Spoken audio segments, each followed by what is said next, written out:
Great. Go live. And we are live. We still have a few minutes before we get started. But until then, hello, Antonia. How are you? Hello. Not bad at all. It's a sunny day in Stockholm. And actually, just checking, it is a sunny day. So I'm not just saying it, I'm actually living it. It's wonderful. Spring is here. Lovely. Do you have a Friday vibe going on? I do have a Friday vibe. I really have. I love, I guess I'm not the only one. I'm hearing myself say it, but I love Fridays. It's my absolute favorite day. What's the best part of Fridays? At the risk of being a little bit cheesy, but it's always me that picks up my son at daycare on Fridays. And then we have a little tradition. We always, I pick him up and we go to this little local supermarket that has a great little butcher. And then we buy something really nice for dinner. He always gets an ice cream. And then we get home and meet up with the rest of the family and always have like a nice family evening. We rarely see friends on Fridays. It's more family. So that sounds lovely. We have a popcorn tradition in our house. So Friday is popcorn. Yeah, we do some of that. Popcorn sneaks into many days at our house. I have to say. Popcorn is the best. It is the best. It's the best snack. For sure. Are you one of those like flavored popcorn person? No. Salt. No? Not even butter. Not even butter. Yeah. Okay. I'm a salt and butter, but that's where I draw the line. I don't like the sticky fingers. Smart. I've read that you should eat snacks with chopsticks. Oh. Oh. I don't know if that's a great idea or really complicated, but I'm going to think about it. I might give it a try tonight and see how I feel. Have you tried it? I have a clear visual of your Friday night. With that, let's get started. Welcome, everyone, to How We Hire. Before we get started, for those of you who are joining live, feel free to add your questions. There's a chat functionality. I will try to incorporate the questions as we go. So super fun. If you're listening to the recording, you're still welcome, but you can't ask questions. My name is Linnea, and I will be your host. I'm a licensed psychologist and the COO here at Alva Labs, a candidate assessment platform working towards revolutionizing the world of hiring. And I'm super excited to welcome a truly inspiring guest for today's episode. Today we have Antonia Brandberg Björk, an accomplished HR leader with some extensive experience in global talent management and organizational transformation. Antonia, your career spans from dynamic tech startups like Voi into like major enterprises like Schibsted Marketplaces, where you're currently working as the EVP of People and Communications. And I think what makes your work so relevant and what we're going to really dive into today is your focus of like transforming, the more traditional corporate structures into agile, innovative environments where you can really have that like fast-paced work. And that's really very much needed in today's market. You also have a background in psychology and rich international experience. So you truly bring a unique perspective to HR. So welcome to How We Hire, Antonia. Thank you so much. And thanks for that introduction. I'd love to just sit and listen to that all day. I can do a longer version. Perfect. Let's start with painting the scene here a little bit. So Antonia, what is it that you do and why do you do that? Wow, that's a big question. So I am currently EVP of People Communications at Schibsted Marketplaces. Worked with HR for 25 years. And I mean, to be honest, Linnea, it's the most fun job in the world. I keep telling my colleagues, I mean, it was my first job was an HR job, kind of temping, summer temping. And a big recruitment campaign that Ericsson was running. And it was like, oh my God, this is where I have to be. This is the most fun thing that how can you're combining business and people and results and energy and, unleashing talent and all the potential that can be there. There cannot be a more exciting job. And I keep telling my colleagues, like, I don't know why you're focusing on other things when I have the best job in the world. So very happy to be where I am, to be honest. Mm, Mm. super fun. And what do you spend most of your time on these days?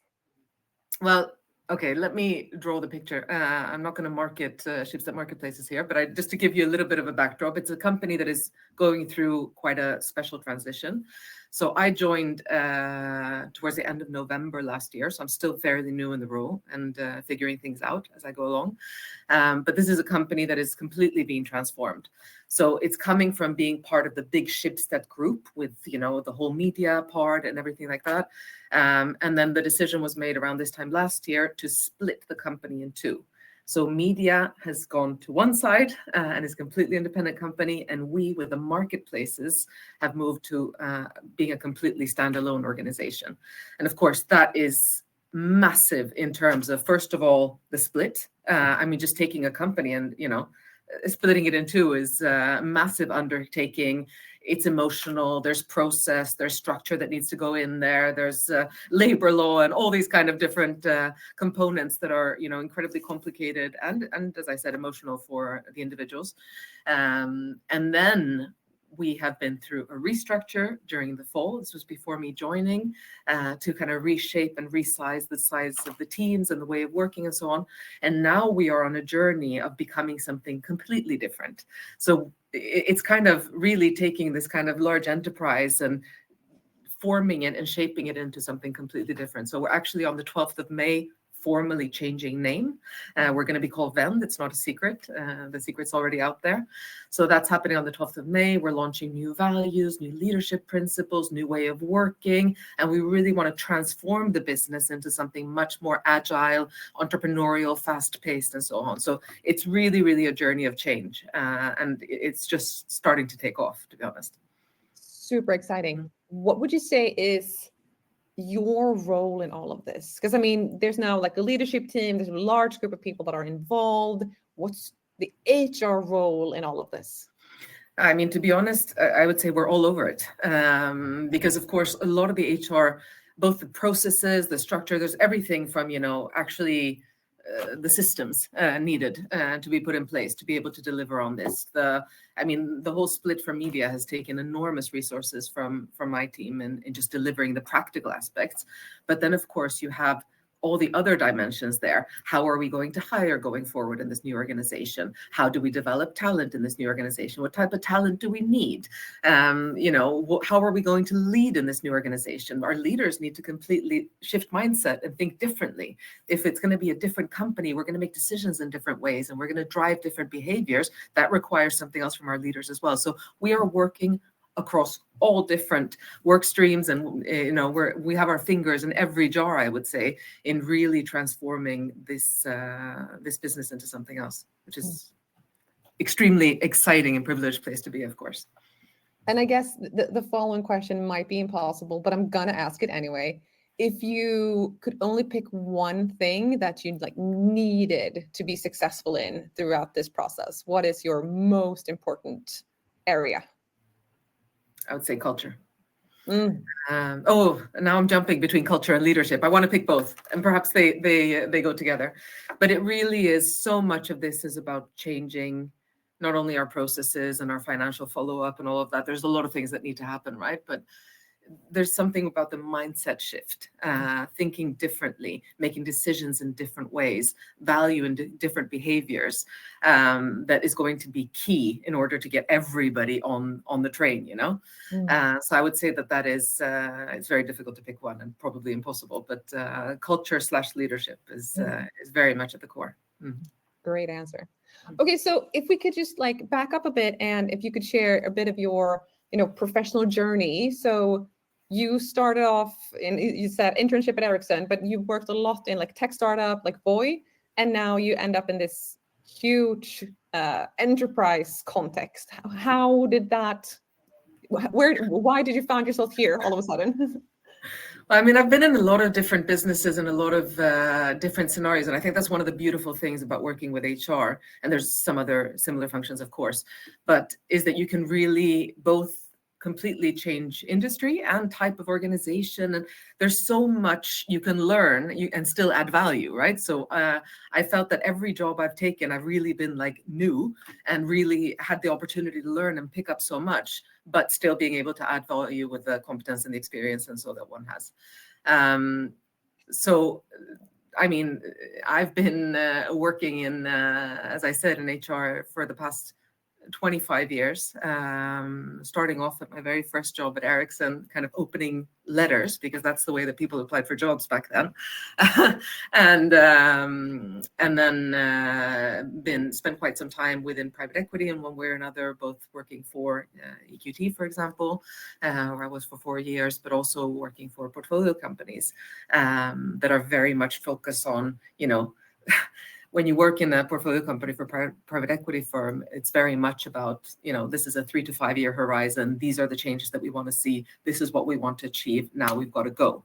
And that's something that I really love. And I think that is the one red thread that I probably have across my career, is that I've always looked for those types of organizations, something where there's a challenge, where there's a kind of short to medium term, very clear goal, and, probably quite a difficult one, that requires a lot of kind of people engagement, process transformation, growth, whatever it may be. But so that's very much where I've stuck. And then, as you mentioned, my last 4 years have been with Voi. That was my first real startup experience. So I've been in scale-ups and I've been in somewhat kind of startups. I was part of starting up a company called Bambora. There was like 4 of us in a basement day one, and then there was 800 of us a few years later.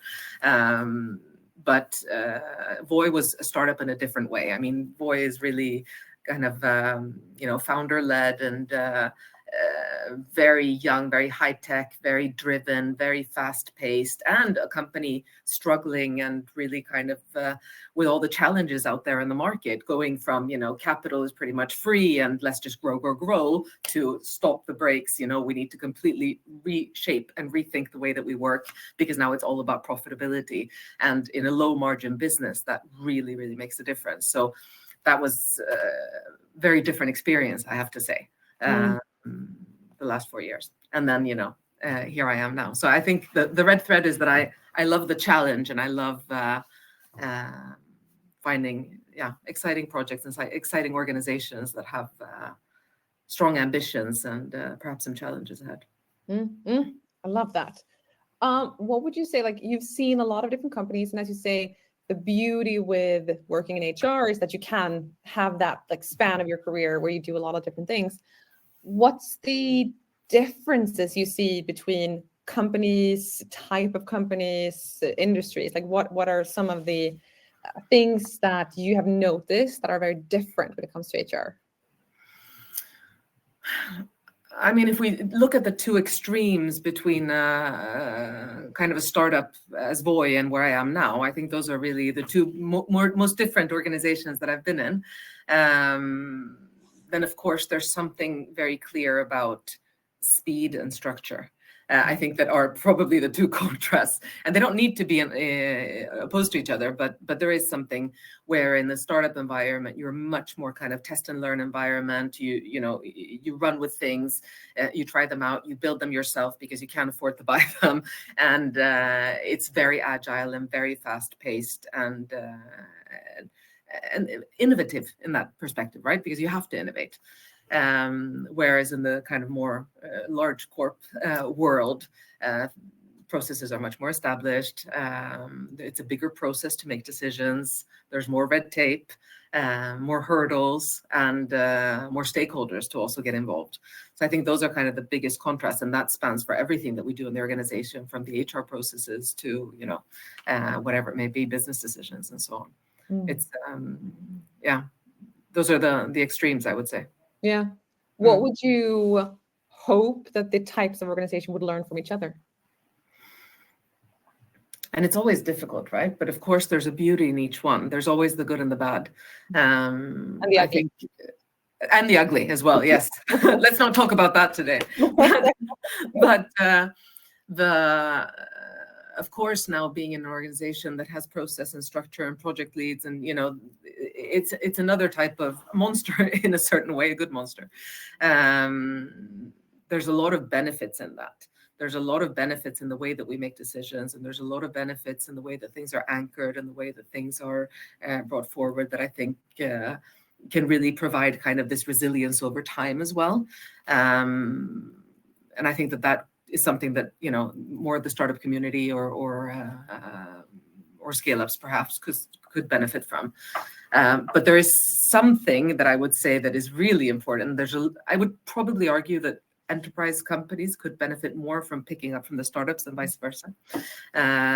And I think that there's a lot about this agility and this test and learn environment. And that comes down to the general culture that you're building in the organization, right? It's about having, as we say, högt i tak in Swedish, but, you know, freedom of opinion and really psychological safety and the ability to really kind of have an environment where the best idea always wins. We always spoke a lot about that at Voi, the best idea wins. And that was like a mantra that I really loved and really resonated with me. There's also something that I'm trying to talk a lot about here, and that's actually coming out as part of one of our values, but it's progress over perfection, right? So rather than getting it perfect, let's make sure that we move ahead. But that requires, once again, this organizational culture that allows failure as well, and that allows the test and learn mentality. And it's fine, you know, let's fail, but let's fail fast and let's learn from it. And I think that is something that is beneficial in any type of organization. So I think that's really something that I'm trying to take with me into Schibsted to really, or Vend, to really make sure that we get that deeply rooted in our culture and our values and our way of working.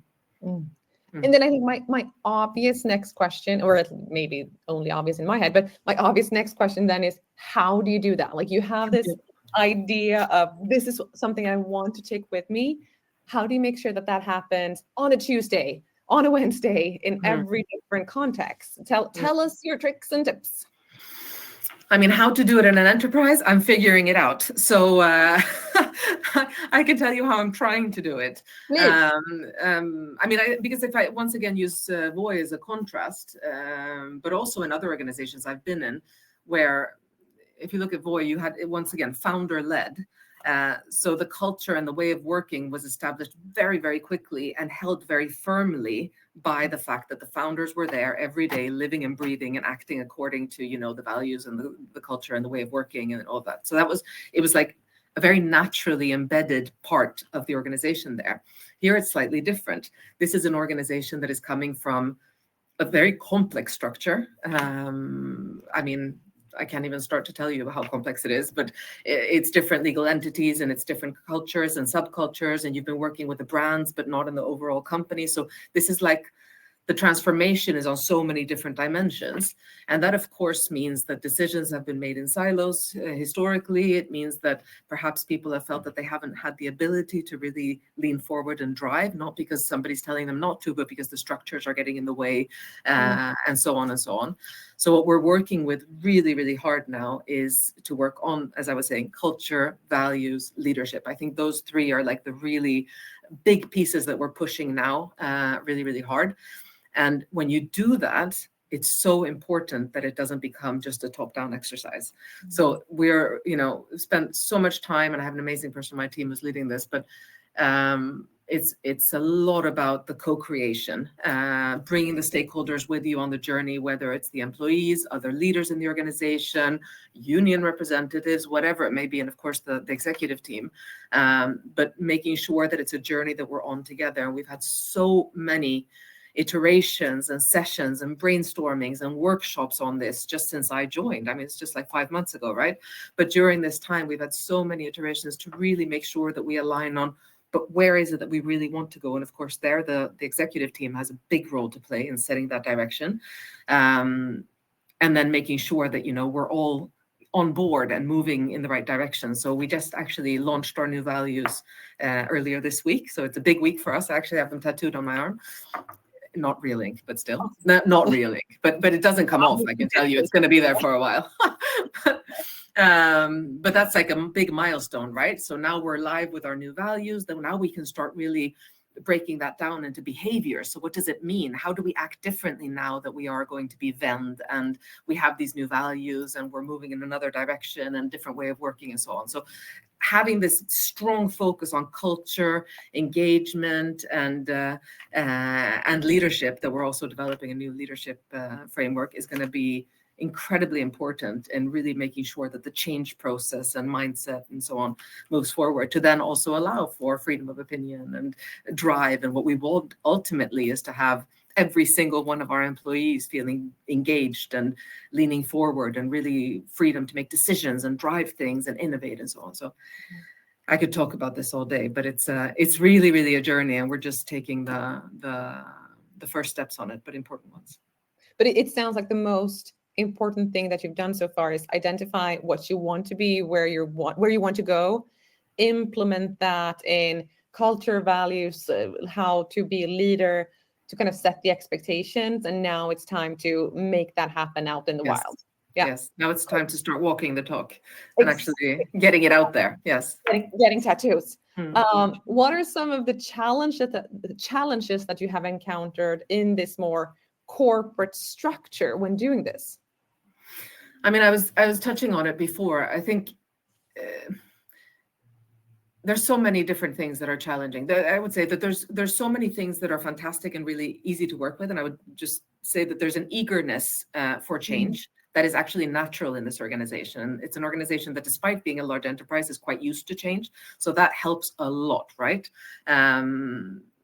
But on the same time, there's also, as I was saying, structural complications, massive challenges in terms of that we're not just shifting one culture into another, or one way of working into another. We're shifting 15 different subcultures and ways of working into one united. So it's both about the change, but it's also about becoming one. And that's really kind of one of our focus areas for this year, is becoming one company, not just shifting into something else.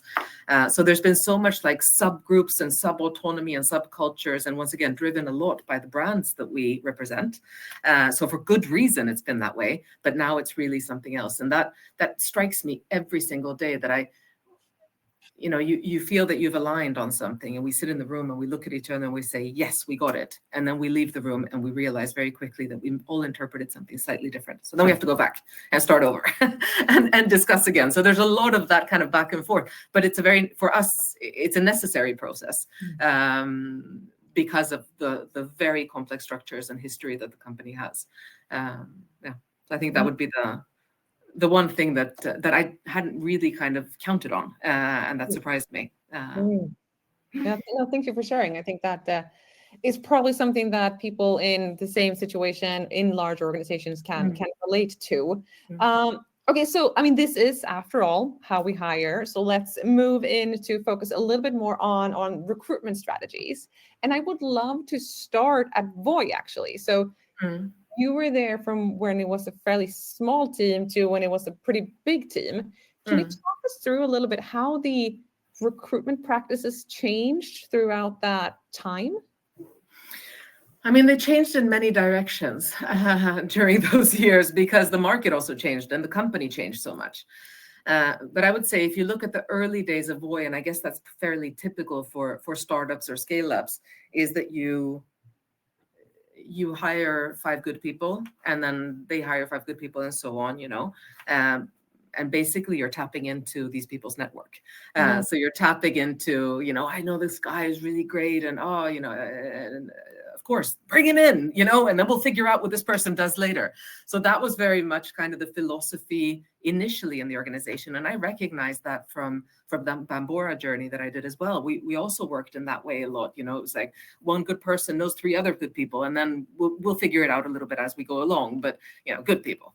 And that was very much the case in Voi. And I think that's great when you're just starting off, because that's what you need, right? You need passion, and you need people who really want to be part of the journey, and you just need to get going, and then you'll figure it out together. And then as you mature as an organization, and all of a sudden you have kind of more financial constraints because the markets have shifted and you need to think differently about things, every recruitment becomes important in a different way, because it's not only about bringing a great person with a great mindset in, which I think is still extremely important for any recruitment that you ever do, but it's also about, okay, but there needs to be a need for the role, so it's both the analysis of what is it that we need, that we got a lot better at. Rather than just, 3 more people, great. We got a lot better at really being very kind of diligent around what is it that we need and why, and also what is it that we need tomorrow and next year and the year after. Is this a role that is a temporary fix because right now we're seeing this problem, or is it really something that we need going forward? So I would say we got a lot better at challenging ourselves and being much more strategic about the need for the roles and the qualifications that we needed and so on. And then trying to think future and not just, here and now. And I think that is a really important thing. And generally, startups and scale-ups are in that mindset, right? They are constantly, I think that's a big difference also between kind of the enterprise or the large corp and the startups and scale-ups, is that in a startup, you're there for the next journey. Like you're moving somewhere. You're constantly moving towards the next part, wherever that may be. And that's true for how we recruit as well. Whereas in large organizations, you're more in the here and now, and these are the needs, and this is where we are. And, so we got a lot better, once again, at aligning our recruitment with our kind of ambition, rather than where we were at the moment, and thinking more future, getting better at looking at skills, getting better at evaluating, getting better at, integrating case studies and peer reviews and so on, and like standardizing the processes, testing, and all these kinds of different dimensions that we brought in to professionalize the way that we hired and to make better decisions. Exactly. Were the decisions better? They were better. Okay. Yes. And how do you know? Well, knock on wood, but no, but they were better, and they were better in the sense that we were able to honestly hire fewer people. So financially, I can tell you it made a lot of sense because we were making smarter decisions, hiring better competence and more kind of targeted individuals that were exactly what we needed rather than what was available. So I think that did make a big difference, and you could see it. I mean, you could see it already in like the last 12 months that it was paying off in being much smarter about the way that, what we could achieve with less in the organization. I think Voi is an excellent example of that have really kind of gone from being a little bit oversized and a little bit, like all startups were back there, to being a much more focused organization with clear results, profitability in sight, and all these kind of different things, or even reaching profitability. So yeah. It's such a great example of how constraints can force you to become better. Yes. And I would love to hear, so, I mean, at first it sounds like you could bring in these like more generalist, great people, great mindset. And then you said like you needed to become better at identifying what is it that we're actually looking for. How did you go about doing that? Because I think in every recruitment, it's always like, oh, the job description, that's everything. If we just nail that, then it's easy peasy. But I don't see that many great examples of really doing that in a smart way. How did you professionalize that part of the recruitment process?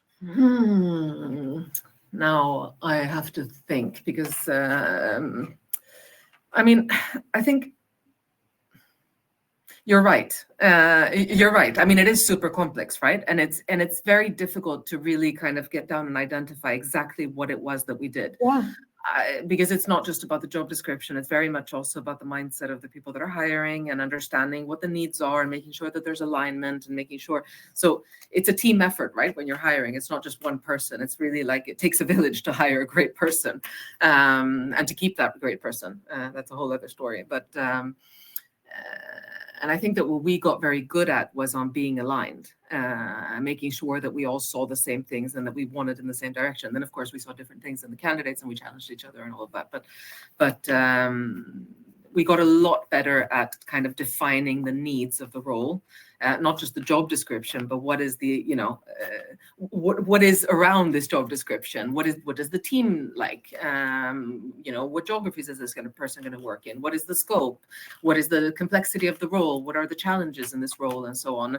And getting a clearer view on what that is and what that means for the recruitment, I think was very helpful. And then, of course, nailing the job description is one of the pieces of that puzzle. But I think that was, for us, very important. And working in teams, making sure that you have the right people working on the recruitment, the right stakeholders, and aligning on where we're going basically with this. So North Star alignment. Love that. I think so. Yeah. Yeah. And then now at Schibsted, what does the hiring practice looks like there? We have a great team working on hiring here. We are currently in a bit of a transformation phase here as well. So I would say this is a team that is super professional. Obviously been doing this for quite some time, using Alva Labs, of course, as one of the tools, obviously, and has a very good kind of structured process. I think where we really need to shift minds is, and that's part of what we're doing now, is on what are the qualifications that are not just the skills, but actually the mindset,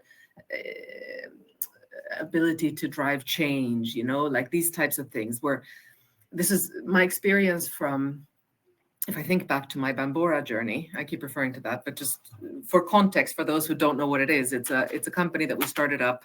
This was back in 2014. We started up pretty much from scratch, but with a lot of financial backing from one of the big private equity players in the Nordics, which meant that we could quickly acquire a lot of businesses. So we went out and we bought like 15 companies in, I don't know, a year and a half or something like that. And then it was a lot about, okay, we need to like bring everybody together. We were very clear from the beginning that we want one company, we want one way of working, one set of values, all of that. So a lot was around bringing people along that journey. And one of the things that we've identified as the real kind of success factors afterwards was that the hires that we did, because it's difficult, you take people, 15 different companies, everybody's set in their ways. And, so we got everybody excited about the journey, of course, even the ones joining from the acquisitions. But B was that we also hired heavily. We probably hired like 500 people during the first 2 years or something like that. And there we were ruthless about, hiring people that really wanted to be part of the new journey, who had the mindset of this is where we want to go. These are the changes that we want to drive. And that helped so much because that became a force in itself that then also helped kind of build the engagement and the excitement for everybody else in the organization. So it was such an important piece of the puzzle, was the mindset and the kind of cultural impact that these new hires had on the old hires or the existing teams. And I think that's a little bit where we are. That's the way I'm thinking about it here at Schibsted as well, is that for every new hire that we do now, and we're in a little bit of let's take it easy and see where we're going, and then we're going to press the gas again. But I really think that we need to incorporate that thinking here as well, in that, what is it that we're looking at, not just in skills and qualification experience and so on, but really what are the type of people that are going to get on board? How prone to change are you? What type of organizations do these people have experience from? Are they used to working in fast-paced environments, or do they come more from the enterprise corporate kind of big company side? Because perhaps we need less of that and more of the other to contrast the experience that we already have in the organization. So I really think that every hire is going to be more important than ever going forward for us. And it really, we need to really nail what that means for us. And that we haven't done yet, but that's kind of the next step now, in really identifying what does that mean in recruitment. It almost sounds to me when we're hearing you talk that you're going to marry the two parts of the void journey. So the early stage where it's like we need great people who want to be part of the journey and move with us to the next stage, but also having this like super professionalized, we need to know what we're looking for, we need to know where we're going, and just like marry those two into some sweet spot there. Is that a fair summary? Yeah, I think that's a perfect recruitment, right? That sounds like a dream, but that's pretty much it. And it's a lot, because we need to have a very kind of diligent view on the skills that we're recruiting as well. Of course, we're also moving into being a very kind of financially comfortable organization with a lot of resources at our disposal, that we too need to be very cost conscious and really think about, every single hire really, really matters, and being very mindful of that, and hire and everything else that we're spending, of course, as well. So we need to get this right for sure, from all perspectives. It's extremely important that every hire is really, goes all the way. Yeah. And let me test an idea here with you. So in my experience, if you go to early startup, it's so much easier to explain that every hire matters, that every person is so important. I think it's harder to do the same thing in a large organization. So my question is, how can a talent acquisition function, HR function in a larger organization really bring the entire company along on that journey where every hire matters? I mean, that's it is the tricky one, right? I mean, there's one easy answer to that, and that is the financial element. If you're allowed to hire a lot of people, you care less about the quality. If you can only hire one, then you care a lot more. So there's something there about how, what are the budgets allowing and what type of company are we in terms of that. That's also a transformation for us in particular, where we're being much stricter, much, holding on to every single FTE much, much more than what we have in the past. So that's one thing that automatically means that you need to really think about what you're doing and really make sure that you get quality in there. But then I think that this is the big kind of question that we all need to crack, how do you measure the success of a recruitment, and how do you measure the value that you get from absolutely bringing in the perfect qualification, the perfect candidate, and so on, and what does that do for the organization? How can you put that into, I'm a big fan of, anything data driven will help us make better decisions. So how can we translate that into data that can really be used as decision making? I don't have the 100% answer. I don't know if you have any thoughts on that.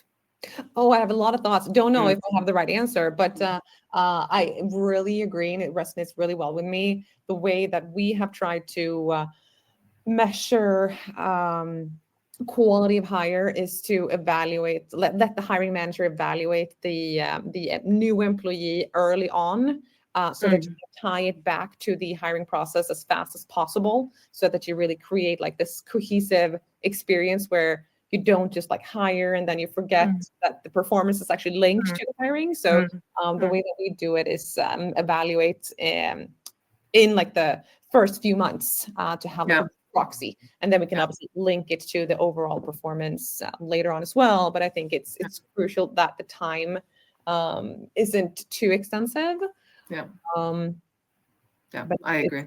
I agree. And ultimately, it's about bringing it back to taking it even one step further. I would say, what value is this creating for the company, right? Like where and how do you capture that? Yeah, for sure. We've got a great question here from the audience. So when you're looking for this like special type of people and not just like skills and qualifications, how can you ensure diversity? That's a great question. And I would say looking for a special type of person includes diversity, right? Because that's also part of what we want to achieve for the future. So of course, that is always at the core of, I think it's really good that was called out, because if I didn't make that clear, I really want to make that clear. But that is of course at the core.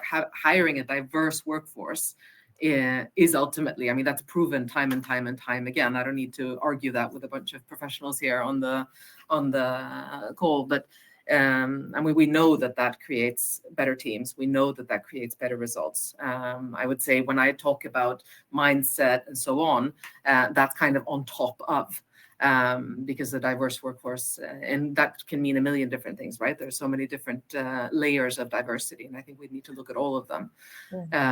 But that's something that we have very close to heart here, and I have had pretty much in every place that I've worked. So, And I think just to add to that, I think we need to still identify the people who wants to come work for us and will enjoy being here and can be themselves here. And we have, different cultures and different organizations. So not everyone will be a great fit everywhere. But I do think it's so important to keep in mind that diversity doesn't mean that we have to be different on all aspects.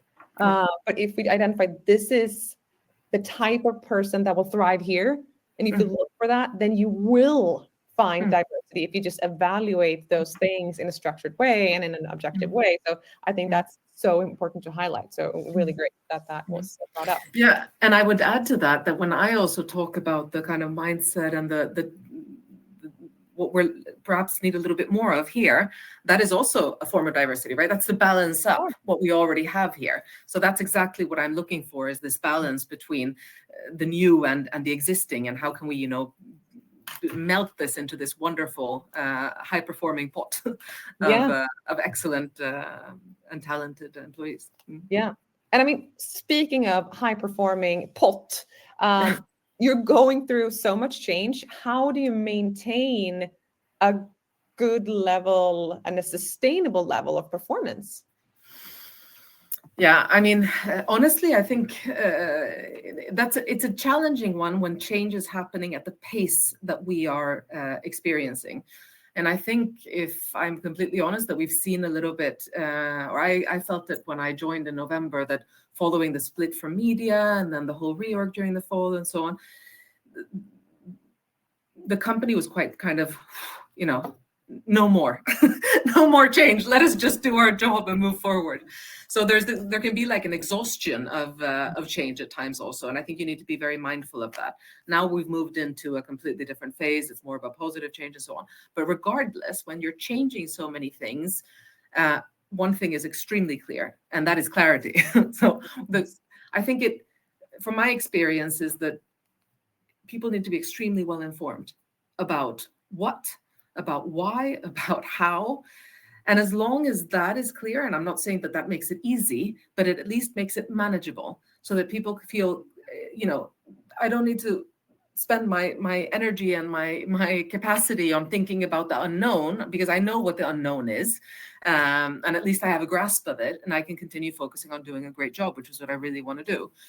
So there's something here about making sure that people have clarity, and it's clarity about where the company's heading. It's clarity about the role, responsibilities, what's happening to me, what's happening to my team, what does this mean for us? And I'm such a big fan and believer of over communicating and making sure that that is, and I mean, I think in times of change even more, but even so, you know, in more kind of normal day to day, I think creating clarity for every individual in the organization about, once again, where the company's heading, what's happening, the changes taking place and so on, but also what is my contribution in this organization? What are my roles and responsibilities? How do I fit into this puzzle? And how do I, you know, what are the levers that I can pull to be able to do more or to do less, or to, you know, challenge things and so on? I think providing those structures that create that clarity for each individual really unleashes a huge potential. And that's where we can really get the high performance kind of edge, is when you get all employees really kind of feeling empowered within their roles, and able to drive and, you know, execute and make decisions and innovate and so on. But all of that requires clarity. Otherwise, people get stuck. Even great people get stuck. For sure. Okay, so we've talked a lot about change and like the different situations, contexts that you've been in, the journeys that you've been on. And I mean, to some degree, this is the only static thing we know, is that change will happen, right? And it's super tough. So given that we both have this like psychology background, how do you, and if you do, leverage that and those insights in any way in your job? I'm going to disappoint you here, Linnea. I'm so sorry to say that I don't. That's the best answer I could get. I'm so sorry. I have to say, but for me, and I know that it's probably quite different for you, for me, that was such a, I mean, I studied psychology and I finished my studies and all of that, but that was never my place. For me, it was too academic, and I had a very hard time kind of relating it into real life. I think that's why I loved working in HR, and it like hit me like a bomb, you know, like, wow, this is where I want to be, because my interest in people and the interest in, you know, how you can drive change through people and how you can reach results and stuff. How can you motivate and inspire and reward and all of this, you know, people to really reach amazing results in the organization. That is what's always inspired me. So it's almost like I've taken my psychology degree and just locked it in a box and thrown it away somewhere, and started with, you know, this kind of HR mindset. So it's probably not the answer you were looking for. I think it is what it is. Exactly. I think it's a better answer, because to me, it says that like in HR, you can't be married to a theory. You have to find things that works and that drives the business. Yes. And I think that is really good reflection, because it is, especially when you worked in so many different places as I have, it's really about understanding the here and now. Like, what is it that I'm, what is this new context that I'm in? What is this business? What are the challenges that this business have? Where is it heading? And then you have to kind of take it from there. You can't do a copy paste or, one size fits all, or this theory, it needs to be applied in all places. It's a lot about understanding the ecosystem that you're in and then applying, obviously, best practice in that. Yeah, love it. Okay, let's wrap up with some advice to the audience then. What would you tell other HR leaders if they're looking to drive, agility, innovation in their organizations? What's your one take-home message to them? Okay. Can I do two, perhaps? I'll do quick ones. I think the first one is kind of start small and think big. So I'm thinking more like pilot new approaches with smaller teams, and then you scale them. So think big, have ambitious mindsets. But I think the best thing, and I was mentioning it before, but the whole kind of test and learn mentality, I think if you can get that going, then that is extremely powerful.